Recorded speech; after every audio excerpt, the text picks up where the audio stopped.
प्रश्न है, गुरुवर आपने एक बार कहा था सब कुछ अकारण ही घटित होता जा रहा है। तो यदि सब कुछ अकारण ही हो रहा है तो हम ध्यान किस कारण से कर रहे हैं? ध्यान भी क्यों करें जब सब कुछ अकारण ही हो रहा है? यह बात सचमुच बड़ी अद्भुत है। जब सब कुछ अकारण ही घटित हो रहा है, हवा अकारण चल रही है, जल अकारण बह रहा है, सूर्य अकारण सबको प्रकाश दे रहा है, जीवन अकारण चलता जा रहा है, तो हम ये ध्यान भी क्यों कर रहे हैं? कभी कभी लगता है कृष्ण की विवशता क्या थी अर्जुन के समक्ष। कभी कभी महसूस होती है कृष्ण कितने विवश होते होंगे उस अर्जुन के समक्ष। जब कृष्ण ने अर्जुन से कहा, अर्जुन सब कुछ हो ही रहा है, तेरे करने से या नहीं करने से कोई फर्क नहीं पड़ेगा, सब कुछ तो होकर ही रहेगा, ये प्रकृति सब कुछ कर ही रही है, तू अपनी जिद छोड़ दे, बस तू इस जिद से ऊपर निकल जा, तू कर्तापन से बाहर हो जा।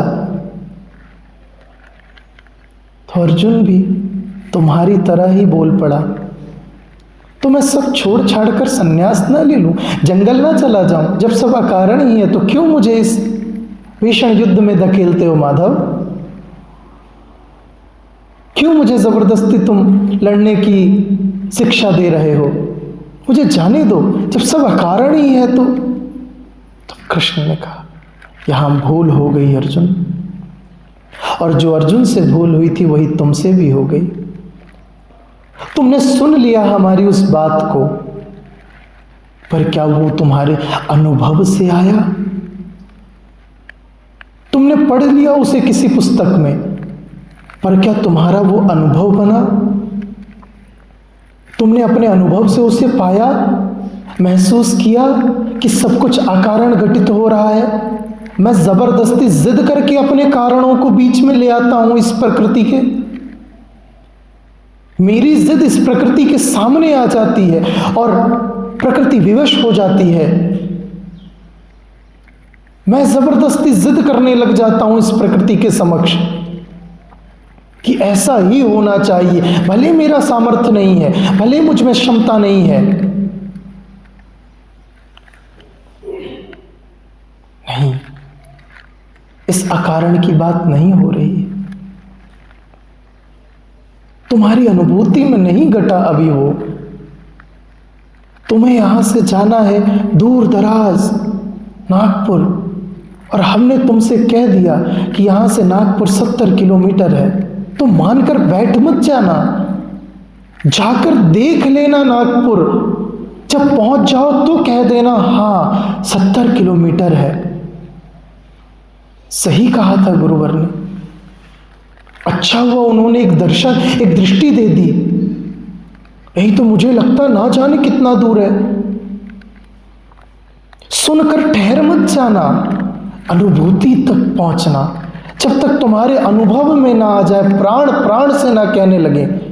अभी तुम सुनोगे तो छोड़कर पृथक हो जाओगे, लेकिन भीतर वो वासना, वो कामना, वो जिद तो शेष रहेगी।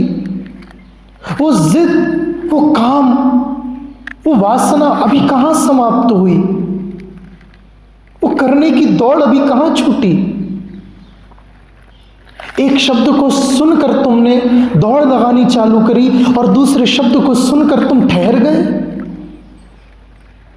ना वो दौड़ तुम्हारी थी और ना ये ठहराव तुम्हारा है। उस दौड़ को प्रारंभ करने वाला भी कारण कोई और था और ठहराने वाला भी कारण कोई और बना। तुम्हारी अनुभूति का तो वहां कोई प्रश्न ही नहीं है। जब हम कहते हैं सब कुछ अकारण हो रहा है, तब निश्चित इसके पीछे कोई बहुत बड़ा रहस्य छिपा है।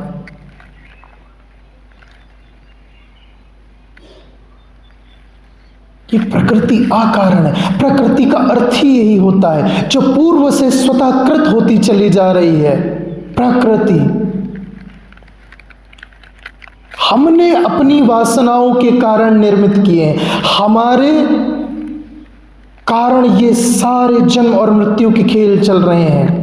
हम जैसा चाहते हैं वैसा शरीर प्राप्त होता जा रहा है हमको। हमारी वासनाओं के अनुसार प्रकृति हमको जबरदस्ती देती चली जा रही है। उसे लगता है कभी ना कभी तो तुम अपने तक पहुंचोगे, कभी ना कभी तो तुम अपनी खोज पर निकलोगे, कभी ना कभी तो तुम इस स्वतः घटित होती सृष्टि के रहस्य को जानोगे। पर तुम वहां भी अपने कारण बीच में ले आते हो। मैं ऐसा चाहता हूं। तुम कौन हो चाहने वाले?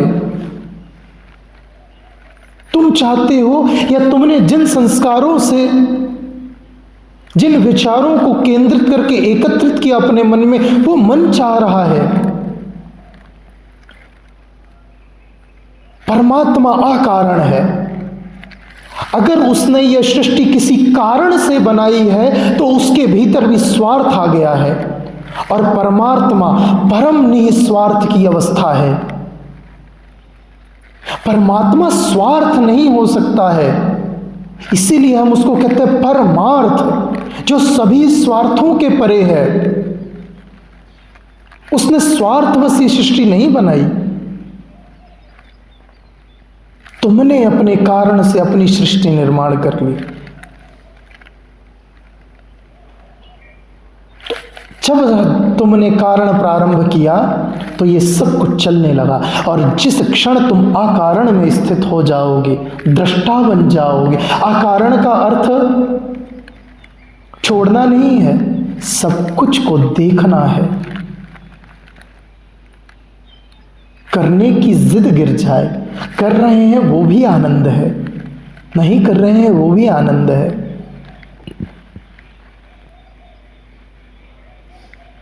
जब रमण महर्षि के पास कोई आता था, उनके पास बैठ कर के मुझे ध्यान सीखना है, मैं क्या करूं?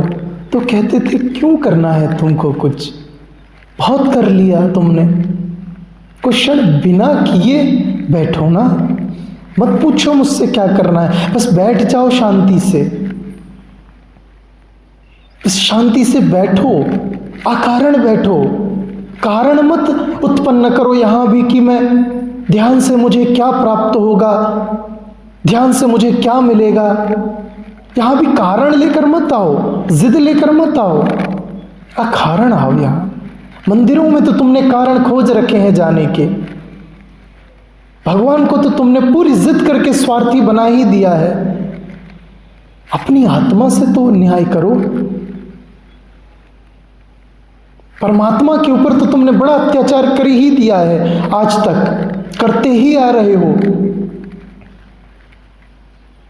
कि मैं तभी आऊंगा तेरे पास जब तू मेरी मान्यता को पूर्ण करेगा, मैं तभी करूंगा तेरी आराधना स्तुति जब तू मेरी इच्छाओं की पूर्ति करेगा। तुमने तो परमात्मा तक के पीछे कारण बांध दिए। कितनी तुच्छ है तुम्हारी दृष्टि, जबकि कितना उच्च दर्शन तुम्हारे भीतर है। यहां कारण मत खोजो।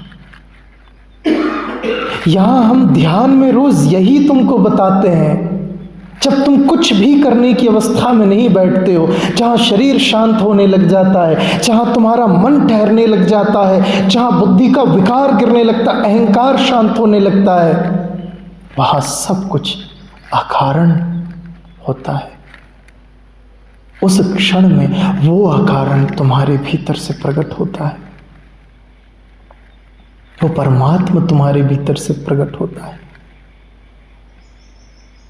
तो कृत्य करो, अपने बस स्वार्थों को गिरा दो, अपने मोह को गिरा दो, जिद को गिरा दो। यही तो अर्जुन से कहा कृष्ण ने, अर्जुन, तू अपने मोह का अंत कर। तेरे अंदर सामर्थ्य है, गुण है, तुझे उसको प्रकट करना ही पड़ेगा। जब तक तू उसको पूर्ण नहीं करेगा तू शांत नहीं बैठ सकता। तू जिद गिरा दे कि तू है करने वाला। ये कर्तापन की जिद, कारण इसको गिरा दे तू। अकर्तापन में प्रवेश कर, अनासक्त हो जा। ना पकड़ ना छोड़, दोनों के मध्य दृष्टा बन जा, दोनों को देखने वाला बन जा। तेरी जिद गिर जाएगी और सब कुछ जो अकारण हो रहा है तो भी उस अकारण में प्रवेश कर जाएगा। तुम हो इसलिए ये वायु नहीं है, तुम हो इसलिए ये वर्षा नहीं होती है, तुम हो इसलिए सूर्य नहीं निकलता है। पहले तो तुम नहीं थे तो भी तो सूर्य निकल रहा था।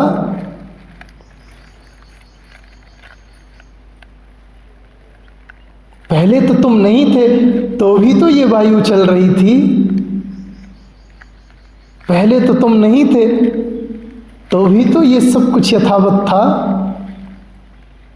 कल तुम नहीं हो जाओगे तो भी ये सब कुछ यथावत रहेगा। अकारण चल रहा है ये सतत अपनी ही क्रिया से। तुम इससे सीख ले लेना और तुम भी देखना सूर्य को कैसे ये अकारण बस अपने उस प्रकाश को सबको दिए जा रहा है, कैसे ये सब कुछ अकारण फैलता जा रहा है। तुम भी अकारण होते चले जाना। जिद गिरा देना अपनी, बाहर से करते रहना, भीतर से ये कर्तापन गिर जाए तुम्हारा। तो यहाँ कर्तापन को गिराने की बात कही जा रही है। कर्तापन गिरा, तुम्हारा अकारण प्रारंभ हो जाए।